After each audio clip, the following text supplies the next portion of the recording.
Հիմա մենք ձևավորելու ենք համակարգ,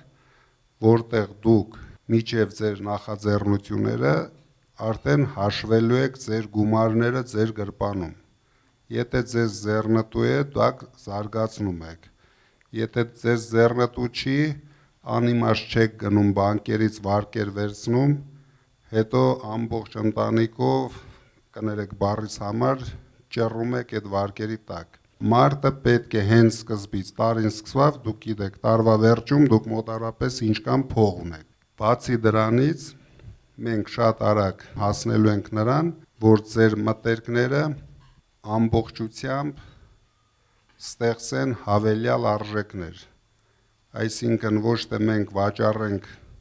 ծիրանը կամ խաղողը որպես ծիրան կամ խաղող, նորից գնանք վերամշակման, որպեսզի կարենանք ապրանքի գինը բարձրացնենք, ու մենք շատ կարճ ժամանակ ենք դրա համար վերցնելու, դա անելու ենք, որովհետև ունենալով այդպիսի հումք, հիմա ռեալ տանում թափում են այդ հումքը, այդ վախը, որ ճանապարհին լարսը բաց է, փակ է, ցանկացած գնով դուք եք հանձնում, այդ տանողներն էլ ցանկացած գնով վաճառում են, բայց գյուղացին դրանից ոչինչ չի ստանում։ Իսկ եթե մենք նորից վերարտադրում ենք, ստեղծում ենք հավելյալ արժեք, արդեն այդ վախը գոյություն չունի, չենք ծախի այսօր, ծախենք 3 ամիս հետո, երբ գները արդեն ավելի թանկ են, ավելի մաչել են, դրա համար